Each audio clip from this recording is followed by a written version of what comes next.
Hi there, tarot lovers. Marcus Vaser here with a card of the day. Look what we got, the devil reverse. My goodness me. So, we love the devil. Yes, we do, in a non-satanic type of way, in a way that he has come here to teach us some lessons. And he's come here to teach us about ourselves and about our attachments and about our shadow. This is the message of the devil. The devil is not a happy person to look at. We don't like what we see when we see our darker nature in the mirror, and so usually we don't look for it. When the card is upside down, one of the major reasons that it's upside down is because we're suppressing a little bit of our shadow. We don't want to see our shadow. Of course, that's why the shadow is in the shadow and it's in the darkness. It's the hidden part of ourselves, because we suppress it, or we don't want to look at it in one way or another. So the devil upside down means that, hey, maybe there's some darkness inside of us, or there's some aspect of us, of our shadow, that we really need to dive into and start to be and practice a little bit more of what I call brutal honesty, where we're not trying to hide, but we're trying to do exactly the opposite and trying to be very honest, very clear, and very true to ourselves, and we strip ourselves down naked. And there are different practices in order to strip yourself down naked. It's not about taking off your clothes, it's about taking off the layers of the veils of your identity and your mask that you've put on top of your true self, so that you can see what's hiding behind that mask, or not even what's hiding, but wants to be really seen. You can see the hiding is the mask itself. So the devil represents our attachments. What is the devil is the big question. So when a card is upside down, it's not really seen very clearly. There's sometimes a repression of the energy that the card represents, and that comes out in not really being clear about what the devil is. Who is the devil inside of me? Who and what are my unconscious conditionings and patterns that are creating negative stories in my life? What are my greatest fears? What are my biggest self-doubts? What is the hardest thing that I have not managed to forgive about who I am yet? What are my, not just my fears, but what are my most negative feelings, and how do they come out in life, and how do they shake up my world and create negativity in my relationships with the world and with the people around me? All of these questions, it's time to get the journal out, and it's time to ask yourself, what is my darker nature? And it's going to take some honesty to get there. When you look at something, you might say, okay, I get angry too much sometimes, or I'm arrogant sometimes, or I'm afraid of making mistakes, and I've got this really strong self-critic inside of me that just is putting myself down all the time. I'm really judgmental to other people. I really don't like this and I don't like that. This is the way our negativity comes out, and we're attached to all of those ways of interacting with ourselves and with the world, and it's this attachment that keeps us lower in vibration. And the devil has come to share the message of how we stay in our lower vibration. So he's got this very animal base to him, the lower body of the goat, showing our animal nature, or our more base nature, which keeps us in a lower vibration, or it keeps us in a vibration where we're not lifting ourselves up, or feeling that our ability to choose and go beyond the more instinctive patterns of fear, and become transcendental beings, where we can learn to love more and love ourselves more, and we can choose love over the conditionings and the patterns of fear that we've been taught as children in our upbringing, or not just as children, but in our adult life as well. So when the devil's upside down, it's because we're still covering ourselves up. It's because we're still hiding from something. So it's time to stop hiding. It's time to get a little bit real. When you ask yourself, hey, what is my darker nature? Don't just leave it there. Take that. I get a little bit angry with myself and I put myself down. Okay, why? Why do I do that?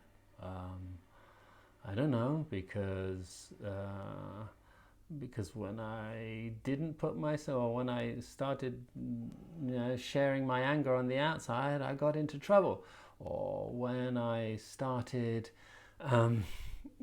being bigger than I needed to be, I just got seen by too many people, and that would create more conflict, and I'd just get a lot of negativity attracted towards me for some reason, and that people wouldn't feel comfortable about who I was, being loud or strong or this, so I shut myself off. Why did I do that? Why? Because that was maybe your safety mechanism at one time. Maybe we just need to dive into the why, into what does that mean and what's all this about type story, so that we can go a little bit more in depth to where our traumas may have started, or where our addictions and our habits may have started. This devil represents all of our addictions. He represents all of what we are attached to. He's got the chains around our neck. He is holding us back. What is holding us back? What are we attached to? What am I most attached to? This is another question. What do I feel so connected to, and that I'm afraid to let it go? And this is not just your relationships with your family or children. But it can be that, it can definitely be that. It can be the attachments that we have that are overly holding on, that make us maybe codependent in some way or another to life around us, and we're afraid to let go of it because of what that might mean. It might mean, what does it mean? Or I can't let go of this because what? Because that means I've failed in my marriage, or I failed in my relationship, or I'm failing to my kids. Sometimes we need to let go in order to be the better version of ourselves, and being the better version of ourselves is what is being the best mother and father and parent, or the best child and the best lover and the best person in any relationship is about letting go of your past, not holding on to it with unconscious chains that we're attached to, and fighting to hold on to those chains. This is another reason the devil comes up upside down. We're sometimes fighting to hold on to stories that don't serve us anymore. So it's time to look into what those stories are. And the devil isn't somebody to fight either. We don't have to fight against our chains. We just have to lift them off. It's not a fight at all. It's an awareness. If we think we have to fight the devil, then we're just making those unconscious patterns stronger, because they're not really us. They're not really real. It's part of our ego identity, in which we need to just unveil and become more honest and true with ourselves, so that our life isn't ruled by these addictions and these attachments.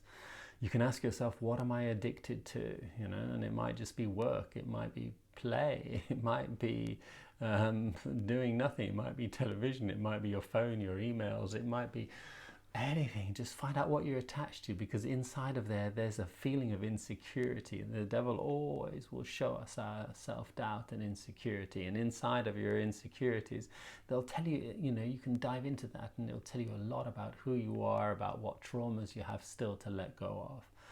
Another reason that the devil is upside down, or upside downs come along, is because we're manifesting extreme version of them. Because we might repress and not want to look at our inner shame, our inner guilt, our self-doubt and stories that the devil might represent, and the mistakes that we've made because of all of that repression, we'll find that we might sometimes manifest extreme versions of the devil. And it's the extreme versions of the devil that might come up in our lives, and we might see them on the outside. We might attract them in somebody else because we're unwilling to see them inside of ourselves. And that's a difficult but an important lesson in order to own what we are attracting into our lives. And another reason that he could be upside down is because the chains are ready to fall off. And if you've done the work, if you've been in the devil for a long time already, you know that, hey, it's time now to let go. And that's the message for you today. Either way, I wish you all a fantastic day. Don't be afraid of diving into your darker stuff. Do so with light and consciousness and with forgiveness. Don't don't dive into your shadow unless you're really ready. Don't jump and look at yourself with so naked honesty if you're afraid to really be honest, and if you don't have a good support or safety system around you. But if you do, then maybe it's time to dive into the devil. And if you're seeing this video right now and you've seen it to the end, that means that you're more than ready. So Yeah, I hope you enjoy your shadow work and whatever the devil represents for you today, and have a fantastic day.